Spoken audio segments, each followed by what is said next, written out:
प्रिय छात्रगण, आज हम लोग कक्षा 10th के मैथमेटिक्स बुक से linear equation in two variables अर्थात दो चरों में रैखिक समीकरण के बारे में पढ़ने वाले हैं।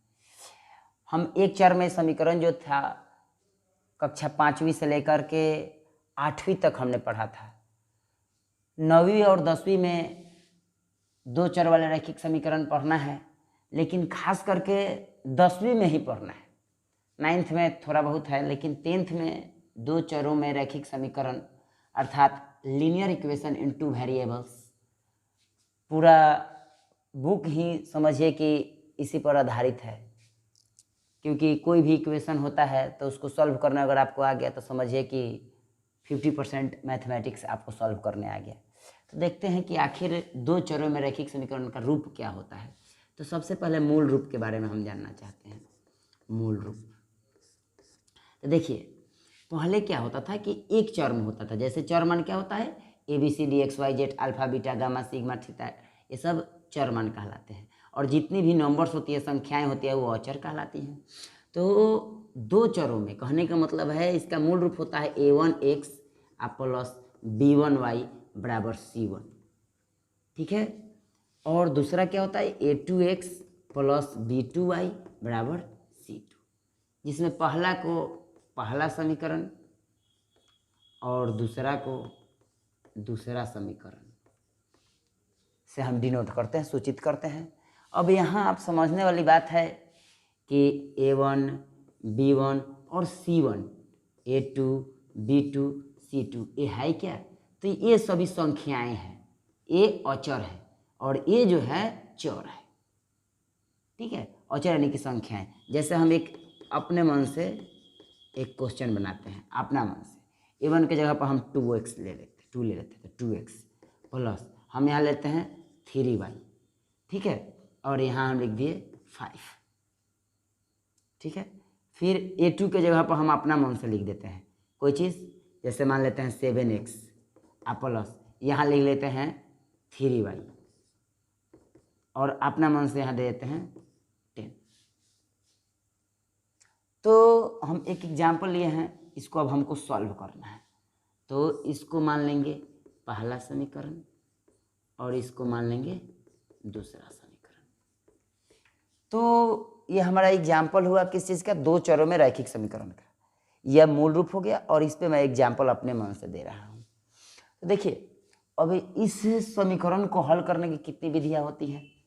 तो कोई भी लीनियर इक्वेशन यानी रैखिक समीकरण अगर टू वेरिएबल्स में है, दो चरों में है, तो उसको सॉल्व करने की 3 विधियाँ होती हैं। यानी कि इस प्रकार के समीकरण को हल करने की 3 विधियाँ हैं,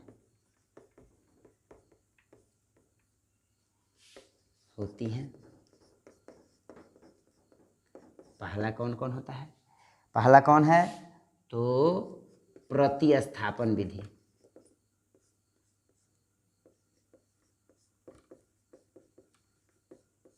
जिसको अंग्रेजी में सब्स्टिट्यूशन मेथड कहते हैं।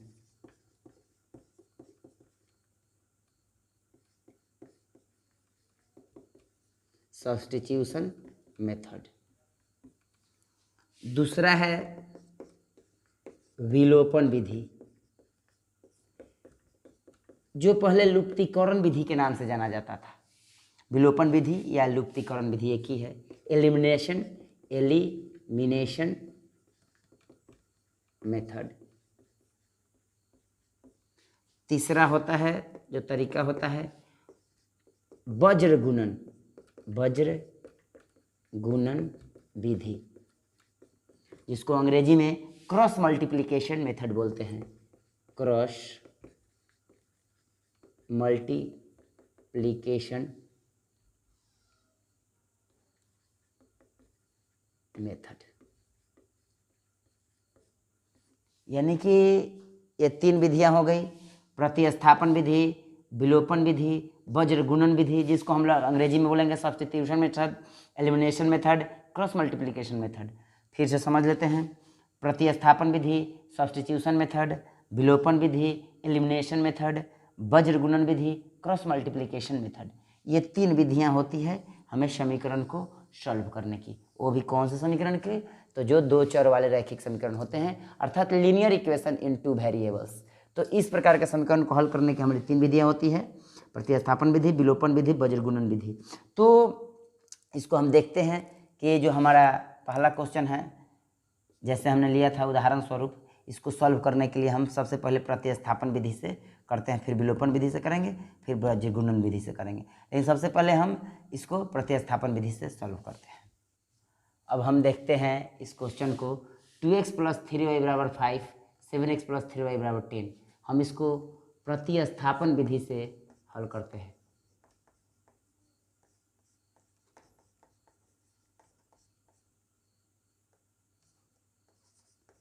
Substitution method.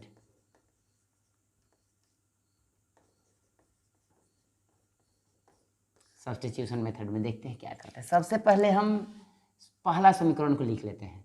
लिखेंगे यहाँ समीकरण 1 से क्या है, 2x + 3y = 5।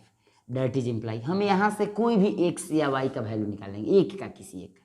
हम 2x = 5 - 3y, date is imply x = 5 - 3y/2। यहाँ सब हम तीसरा समीकरण मानते हैं। तीसरा समीकरण, फिर चलेंगे आपकी समीकरण 2 से। अब समीकरण 2 से, समीकरण 2 से 2 क्या है, 7x + 3y = 10। Date is imply, यहाँ भी x का मान निकालते हैं, 7x = 10 - 3y, date is imply x = 10 - 3y/7। इसको मान लेंगे चौथा समीकरण। अब देखिए समीकरण 3 तथा 4 से हम चलेंगे। यहाँ लिखते हैं समीकरण 3 तथा 4 से। तो क्या है, LHS के बराबर है x, तो हमारा RHS के बराबर हो जाएगा। तो क्या हो जाएगा, 5 - 3y/2 = 10 - 3y/7। अब यहाँ से हम तिर्यक गुना करेंगे, तो 7 से इधर करेंगे, 7 × 5 - 3y = 2 × 10 - 3y। अब गुना करेंगे, 7 × 5 = 35 - 17 का 21 y = 10 दूना के 20 - 3 दूना के 6y। अब नीचे आते हैं, डेट इज इम्प्लाई, ये y वाले को एक साइड और संख्या को एक साइड हम, यानी कि हमेशा याद रखिएगा समीकरण का रूल होता है कि जितना भी x y वाला जो वैल्यू होता है बाएं तरफ रखते हैं। तो -21y और माइनस इधर आया तो +6y = क्या हो जाएगा, 20। इधर प्लस में इधर आया तो माइनस में। डेट इज इम्प्लाई -6 में से 21 जाएगा तो -15y = 20 में से 35 जाएगा तो -15 है, माइनस माइनस प्लस हो गया, 15 × 15। That is imply y = 1। हमारा ये 1 y का आंसर आया, y = 1 आया। अब y का मान हम किसी में भी रख सकते हैं, 1 में, 2 में, 3 में, 4 में, ताकि x का मान निकल जाता है। यहाँ लिख सकते हैं समीकरण 3 में, चाहे समीकरण 3 से। अगर में लिखेंगे तो लिखेंगे समीकरण 3 में y का मान रखने पर। अब हम यहाँ लिखते हैं समीकरण 3 से, तो x बराबर क्या हो जाएगा, 5 - 3y/2। Date is imply x = 5 - 3y का मान 1/2, 5 - 3/2, 5 में 3 गया 2/2, 2/2। डेट इज इम्प्लाई x = 1 आ गया हमारा, x = भी 1 और y = भी 1। अतः x = 1 और y = भी 1, यही हमारा आंसर हो गया।